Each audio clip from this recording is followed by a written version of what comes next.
What it is, my people, it's the kid Sincere, your resident gold chain gamer. And of course, you had to know, if you're subscribed to this channel, and if you haven't, you should right now. You knew that I would eventually get my greasy hands on the Xbox Elite Controller Series 2. I actually couldn't wait for this to come out because I'm such a fan of the first controller that I couldn't wait to see what the improvements were on the Series 2. So here we are. I got my hands on the Series 2 and I've been playing with it for at least, I don't know, I want to say 2 days, maybe a little bit more. So I wanted to give my pros and cons, what I think about the controller, but also, you knew it was coming. Also, and that's a pause. I want to compare it to the Astro C40.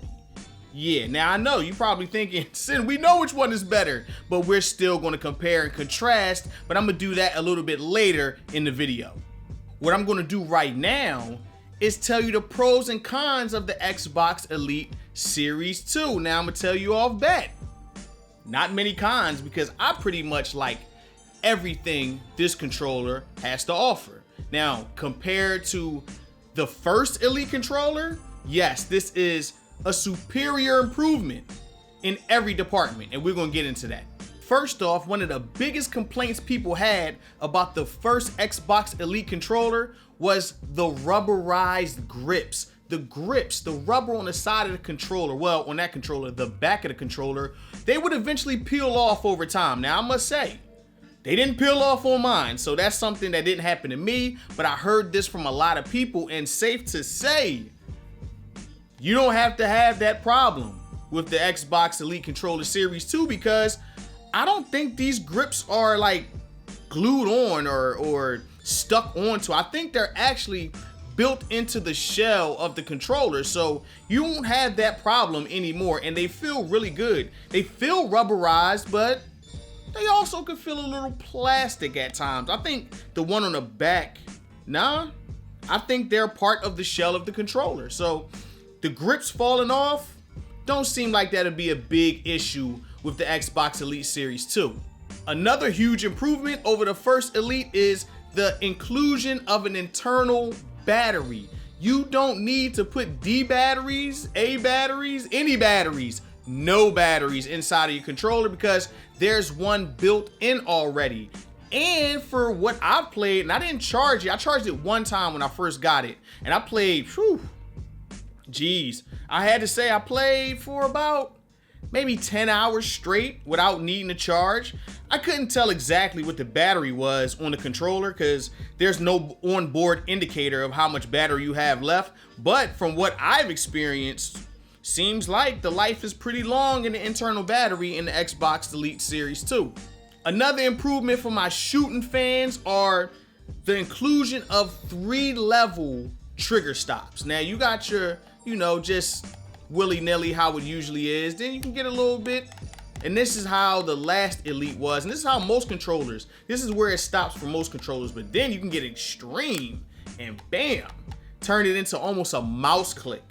And that right there is a game changer because if you ever watched my review for the aim controller for the PS4, that's one of the huge things I like about those smart triggers is that it feels like a mouse click. And if you play shooters on PC, you shoot by clicking a mouse and it just feels better for some reason. I don't know, but yeah, the Xbox Elite Series 2 includes that, and that right there is a huge improvement. Also, the body is lightweight. Now, I always thought that Xbox One controllers were light as is. Some of them, depending on which ones you got, can feel a little cheap. Maybe like, empty inside. This one doesn't feel empty, but it doesn't feel heavy. It feels light. In fact, the case is actually somewhat heavier than the controller, or at least the same weight, because when I picked it up out the box, I said, man, this is going to be a unit, a beast. But nope. It's the controller that's light and the case that's heavy, and we're gonna get into that in a little bit. Then you have the main event, the main attraction, the newest thing on board to the Elite and really most controllers, because I haven't seen this nowhere. Now, correct me if I'm wrong in the comments, but I haven't seen this feature on a controller. You can get this done to your controller. You can buy modules for the C40 that do this, but you can't adjust it on the fly in your controller from anything I've seen, and that is the adjustable tension in the joysticks.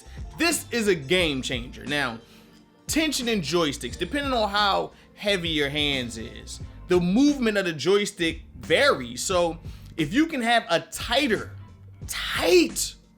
joystick, you can make the movements that you want to make. And of course, adjusting it in the app and maybe on board in the game. Yeah, but on board the controller, the tension is crazy. Now, you might not be used to it off bat. So for me, I had to ease my way into it. There's 3 levels of adjustment. You have your normal, tension that it comes with.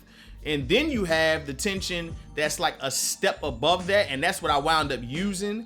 And the tension above that is extreme, and you have to be a true vet of playing with tension in your joysticks to really succeed with that, because man, I don't think I'll ever touch that setting because that is extreme. But the second level, yeah, that's right up my alley, and it works well with first-person shooters. I was able to do some work on Call of Duty on PC. Yeah, on PC with the controller, and it worked well. So I am a fan of the increased tension in the joysticks and the fact that you can adjust it on the fly with the little key that it comes with, and it's so easy to do. It takes like a second, it's nothing, and you're right there in the mix with tighter joysticks. Yes.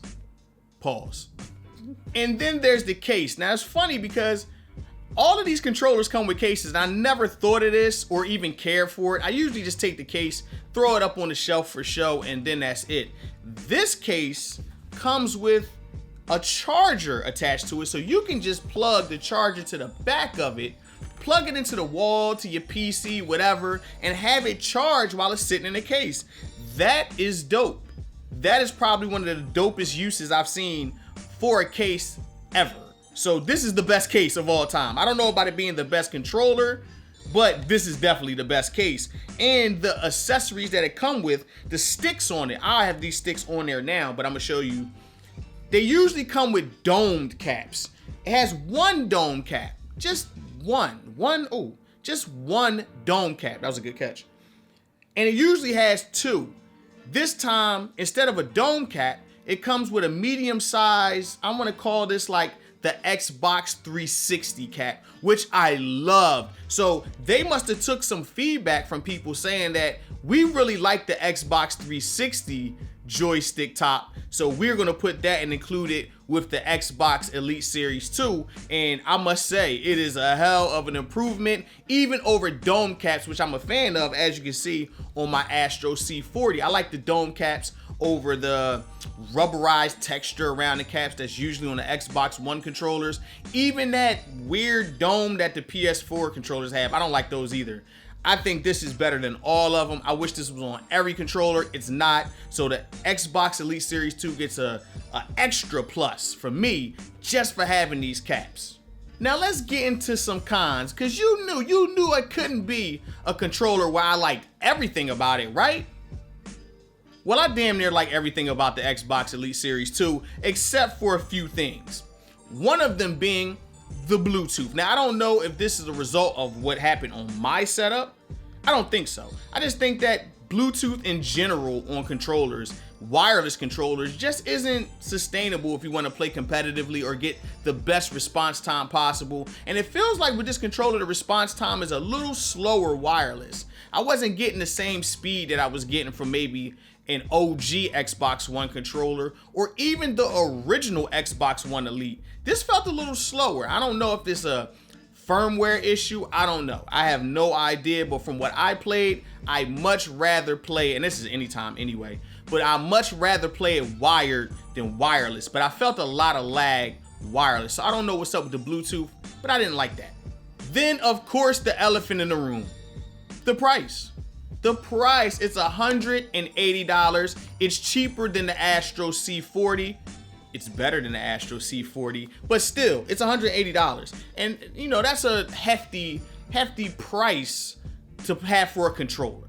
Now, would I like to see these controllers maybe $120? Absolutely, because I think more people will be able to get their hands on it. $180 isn't the worst. The old Elite was $150, and people thought that was a whole lot when it first came out.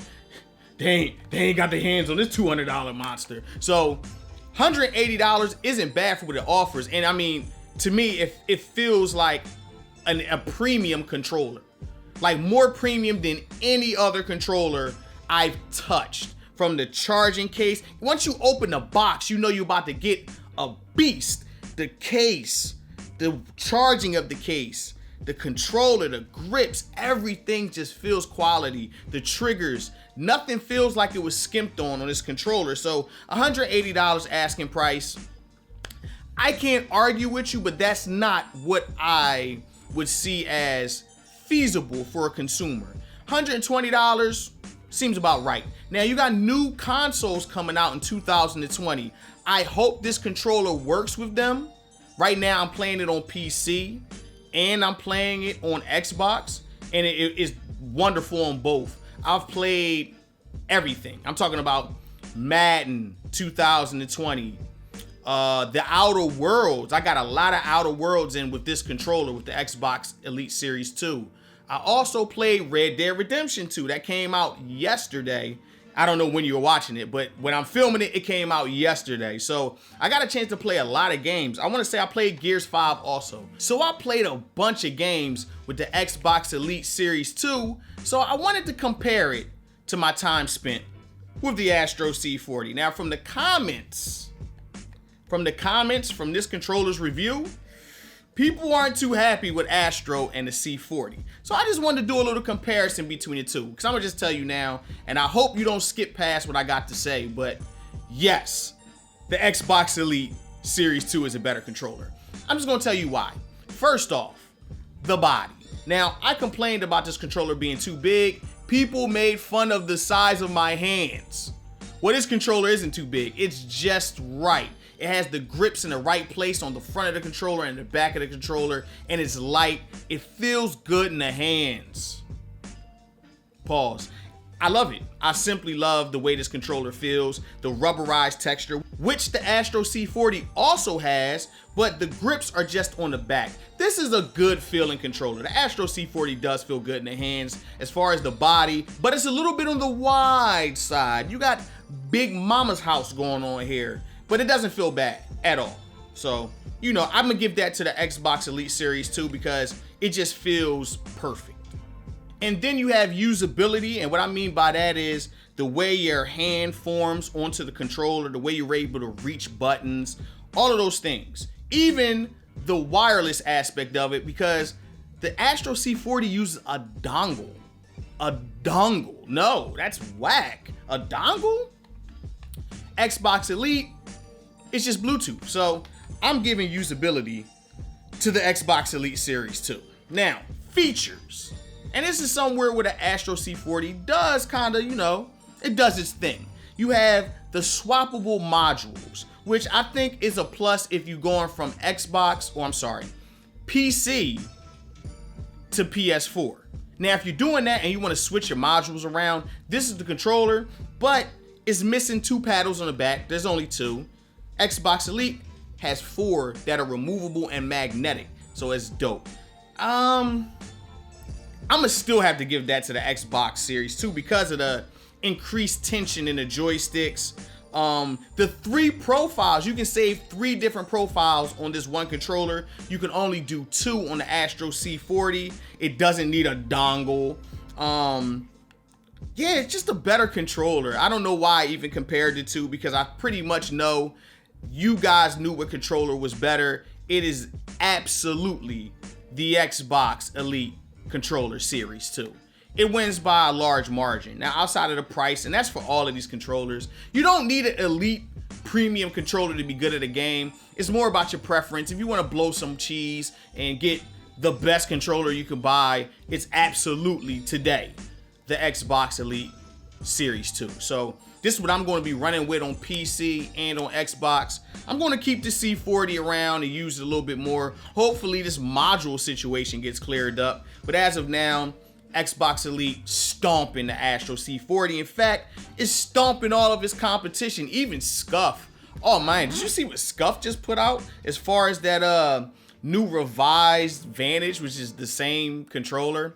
I'll get into that in another video. But listen, are you picking up the Xbox Elite Controller Series 2? If you are, leave a comment. Let me know what you think about it. If you like this video, hit the like button. If you think a friend would like this video, hit the share button. And if you like all of this, subscribe to the channel for more content. Check me out on Twitter at sincere_GCG and on Instagram and Facebook at GoldChainGamers. In the meantime, between time, you do not need a $200 controller to be elite at a game, but guess what though? It sure does help, and it's a great time. So I'm going to be rocking with this one for right now. I catch y'all on the flip side. Y'all be cool how y'all be cool. Remember, it's more than a game, it's a lifestyle. I'm up out of here. Peace.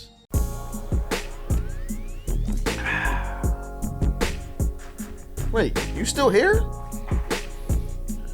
Well, since you're here, subscribe to the channel or check out my last video. Either way, thanks for watching and cheers, I guess. Now, how do I take over the world? Step 1.